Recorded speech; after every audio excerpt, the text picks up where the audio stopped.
Hello, welcome back to X Garage in our book club. We're in chapter 6 of Bertrand Russell's The Problems of Philosophy on Induction. And I'm just going to summarize the next few chapters all the way up to chapter 9, The World of Universals, because they all relate. And he's building towards actually chapter 10, I think, and pretty much the whole book. So this might even be our last one.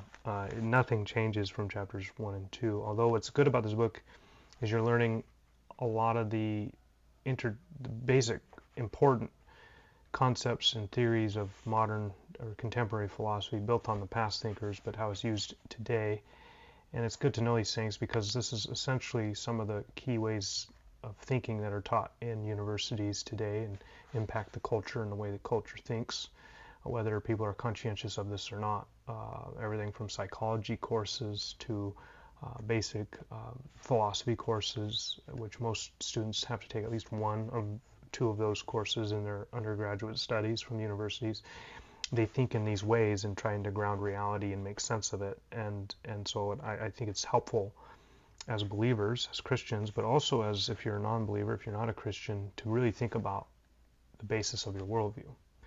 And if you're reasoning according to Bertrand Russell or any other philosopher, you're ultimately you're a skeptic. You can never predicate anything with any certainty, which is what he gets into on induction. He says, but the real question is, do any number of cases of a law being fulfilled in the past afford evidence that it will be fulfilled in the future? If not, it becomes plain that we have no ground whatever for expecting the sun to rise tomorrow, or for expecting the bread we shall eat at our next meal not to poison us. He goes on, it is to be observed that all such expectations are only probable. Thus we have not to seek for a proof that must be fulfilled, but only for some reason in favor of the view that they are likely to be fulfilled. But I want us to note here, goes back to what the sciences use, physical sciences use, is the rule or the law of the normativity of nature, that nature will behave in the present as it did in the past. But all that again is based on the movement in which we find ourselves as conscious creatures in a world we have don't know why we're here, where we're going, what this is all about. Yet we're going to assume that because we experience a nature that does behave in a certain way, it'll continue to behave that way. So ultimately, you have no basis to say that it will behave that way. But you're just going to live according to that basis because that's where you find your experience. And so what I want to argue here is that this is exactly what it is to live life under the serpent's sway, that did God surely say? So it's the mode of skepticism. When you start the inductive method, being a human creature, reasoning and experiencing, if you start that method already presupposing an agnostic position, you will always be in an agnostic position the whole time, no matter what. No matter what evidence you have, you can never say anything for certain. It's likely to be fulfilled. The normativity of nature, that's not an actual law. That's just, again, saying in more abstract language that the world is moving. We've watched it move a bunch. Therefore, we'll assume that it will continue to do that, but we have no basis for saying that it will. There's no basis for that. You can say, well, it's based on past experience. But again, that experience,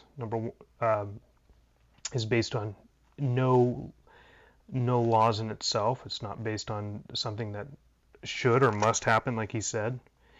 So you have no assurance, ultimately. It's not to deny the fact that there are laws, that there are ways in which the world is functioning. That is a reality. But what my point here, that he's making, he has to make a concession, is that you ultimately cannot have a truth claim other than the truth that you can't have truth, absolute, which i.e. would be truth. You're just in probabilistic knowledge, and if something happens a lot in your life, then you can say, well, this is true. It's axiomatic, maybe. And he works his way toward chapter 9, and so but there's not, I think, again, the important thing about reading him is you get into some of the real key concepts in philosophy and the ways that people reason and think. in chapter 7, he says, on our knowledge of general principles. He tries to establish general principles like the law of identity. Whatever is. The law of contradiction. Nothing can be be and not be. The law of excluded middle. Everything must either be or not be. All that again is based on experience and the way in which motion and matter are behaving. But there's nothing to say that that should be the case or will be the case.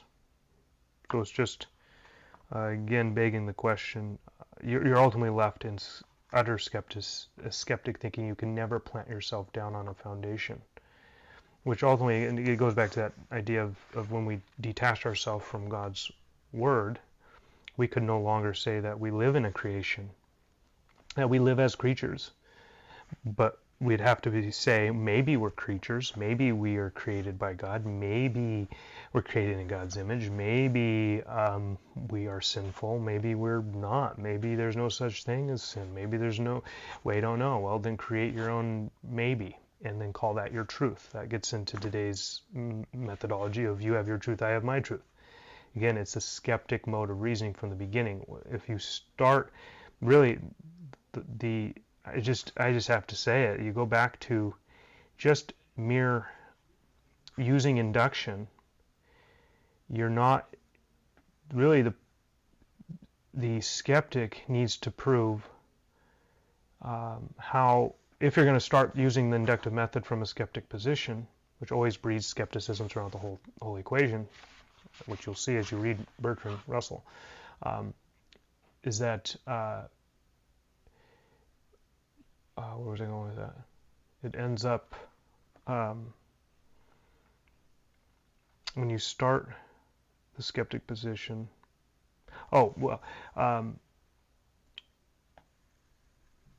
It's assuming that it's proven that nature is indifferent to God's existence, or that nature is indifferent to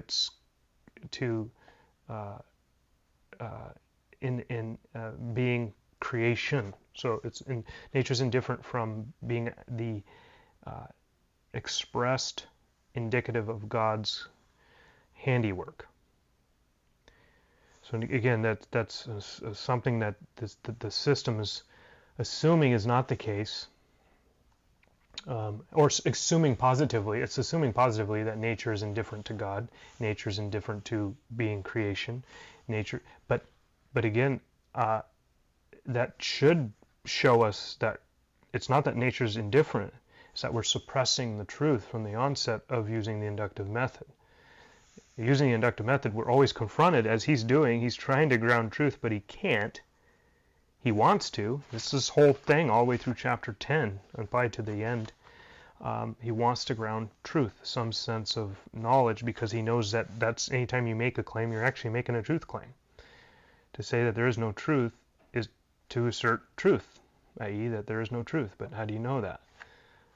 You can't escape truth claims. We can't escape a world in which we live confronted by a reality that we face. And as he argued earlier in chapter 4:3, that's the basis of knowledge, is being confronted by an object, another, and being a conscious creature. Those are realities of our existence. You cannot deny that. But by not denying that, you've already assumed theism, actually a providential God of theism, i.e. a personal God, one who's revealed, who's created, who's sustaining. You're back to the Bible.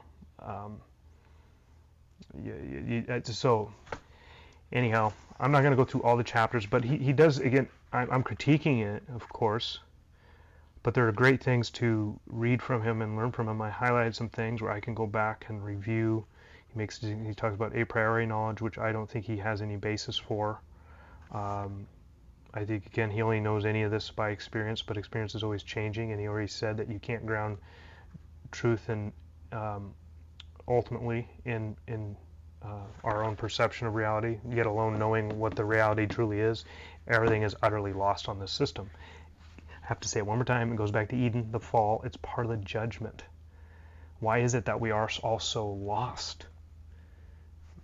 because we've forsaken our Creator and gone our own way, as Paul says plainly, quoting the psalmist. Each has gone their own way. No one knows God, no, not one.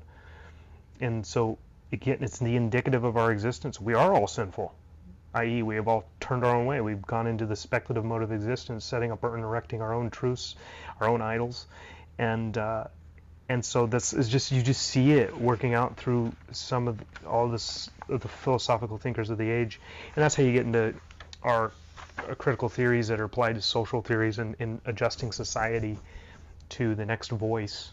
It go all based off of this stuff. It's trying to ground truths in the self and in movement and in motion of history, and therefore there's no concrete truth to establish existence by, except for what one